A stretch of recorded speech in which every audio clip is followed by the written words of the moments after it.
تو حضور ایک سوال ہے ہاں کیا مسجد میں آج کل ایک ٹرین بن گیا ہے بچوں کا جی مطلب نوجوان کا، اس میں 20-25 سال کے بچے آتے ہیں تو بنا ٹوپی کے نماز پڑھنا اور دور دور سے آواز کر کے بات کرنا، خاص کر جمعہ کی نماز، تو اس پہ جی بہت اچھا سوال کیا ہے۔ سب سے پہلے ٹوپی کے تعلق سے بغیر ٹوپی کے بھی نماز پڑھی جا سکتی ہے، اس میں کوئی حرج کی بات نہیں ہے، لیکن اگر کیونکہ ٹوپی پہنی جاتی ہے نماز کی اہمیت کہ نماز اہم چیز ہے، اور ہمارے اسلاف ہمارے بزرگوں نے جو ہے سر کو ڈھانک کر، آپ دیکھیے صحابہ کرام سر کو ڈھانک کر ہی نماز پڑھی ہے، لیکن اجازت ہے پڑھ سکتے، لیکن اگر کوئی کہتا ہے نماز کو اتنی اہم چیز ہو رہی ہے تو پھر بغیر ٹوپی کہ نماز پڑھنا اس نیت سے کیا رہے ہیں اس کے لیے ٹوپی پہنی جائے نماز تو کیسے، تو پھر کفر بھی ہے، کیا ہے یاد رکھنا، کیونکہ نماز کو ہلکا سمجھا گیا ہے۔ جی اس لیے جو آج نوجوانوں کے اندر جو چل رہا ہے میں ان سے گزارش کروں گا کہ نماز ایک اللہ کا فریضہ ہے، اور اللہ کی بارگاہ میں جتنے بھی ادب ہو کر جاؤ، باادب مؤدب ہو کر جاؤ، جتنا بھی اہتمام کرو کم ہے، لہٰذا یہ جو ٹرین یہ فیشن چل رہا ہے جو ہے یہ مناسب نہیں ہے، سمجھے نہیں، اگرچہ شریعت نے فقہ میں اجازت دی گئی ہے، لیکن یہ جو در حقیقت یہ جو شروعات ہو رہی ہے یہ در حقیقت ہمیں دوسری طرف لے جاتی ہے کہ ہم بہت ہی زیادہ ماڈرن ہوتے جا رہے ہیں، مطلب ہے نہیں، یہ گویا ٹوپی پہننا ہمارے لیے توہین ہے، نعوذ باللہ، تو یہ خطرناک ہے۔ یاد رکھنا اگر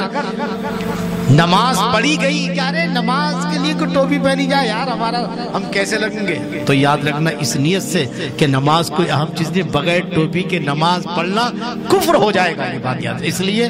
جو علماء کرام کا جو متفقہ فیصلہ ہے کہ سب سے بہتر طریقہ یہی ہے کہ ادب کے ساتھ ٹوپی پہن کر کے نماز پڑھی جائے اور اللہ کی بارگاہ میں عاجزی انکساری کے ساتھ۔ دوسری بات ایک اہم، اور یہ وبا سے آج ہماری، میں نے کہا نا کہ ہماری تربیت ماں باپ کی طرح، ہماری مسلمان نام کے تو ہیں مگر آج مسلمان نوجوانوں میں جو شیطانیت بڑھ رہی ہے، مسجد خدا کا اگر یاد رکھے حضور صلی اللہ علیہ وسلم نے فرمایا کہ مسجد کے اندر باتیں کرنا سے اس طرح نیکیاں ختم ہو جاتی ہیں جیسے کہ آگ لکڑی کو کھا جاتی ہے، آگ جس طرح لکڑی کو کھاتی ہے، ایسی مسجد میں باتیں کرنے سے نیکیاں برباد ہو جاتی ہیں۔ تو آج ایسے وقت میں جبکہ جمعے میں آؤ تو سر جھکا کر آؤ، یہ اللہ کا گھر ہے، یہ اللہ کا مقدس گھر ہے، جہاں بڑے بڑے ولی غوث قطب ابدال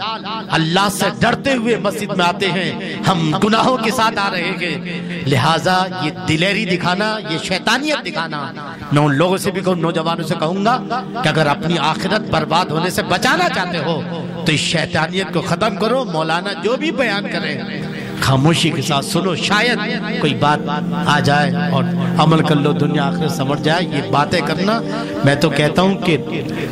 مساجد کے ٹیسٹیان کو چاہیے کہ جو باتیں پہلے سمجھاؤ، اور اگر نہیں مانتے تو ہاتھ پکڑ کے ان کو مسجد کے باہر کر دو۔ یہ مسجد عبادت کی جگہ ہے، اور علماء ایک عالم ایک امام بیان کر رہا ہے، اور تمہاری یہ گستاخی بے ادبی کس کی اولاد ہو، مسلمان کی یا شیطان کی؟ اگر مسلمان کی اولاد ہو تو خاموشی کے ساتھ بیٹھو، ادب کے ساتھ، یہ خدا کا گھر ہے، یہ کسی کی باپ کی جو ہے چوپال یہ گھر نہیں ہے، لہٰذا نہیں مانتے ہیں ایک دن سمجھاؤ، دو دن سمجھاؤ، تیسری مرتبہ نکال کے باہر پھینک دو جو اس کو، کیونکہ ایسی نسل کہ جس نسل سے شیطانیت کی بو آتی ہے، ایسی نسل کو ختم کر دینا بہتر ہے، کیونکہ آگے چل کے یہ اسلام کا پرچم نہیں اٹھائیں گے، یہ آگے چل کے شیطان کا پرچم اٹھاتے نظر آئیں گے۔ اس لیے میں ان ماں باپ سے بھی کہوں گا کہ اپنے بچوں کو جمعے کے دن مسجد میں بھیجیں تو سمجھائیں کہ بیٹا خدا کا گھر ہے، خدا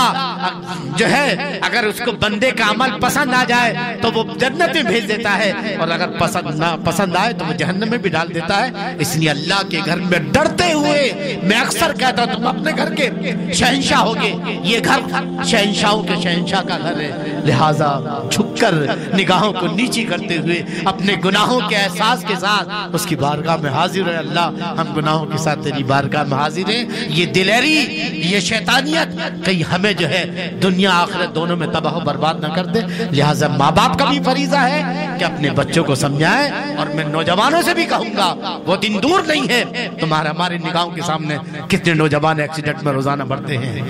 ہو سکتا ہے کہ تمہارا بھی ایکسیڈنٹ نہ ہو جائے.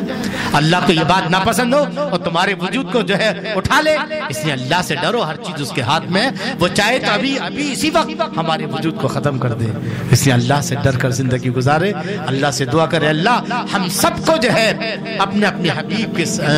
کی سچی محبت عطا فرمائے, اور ہماری نسلوں کو, ہماری اولادوں کو اللہ دین پہ چلائے, ایمان پہ چلائے, ایمان پہ خاتمہ نصیب فرمائے. السلام علیکم ورحمۃ اللہ وبرکاتہ.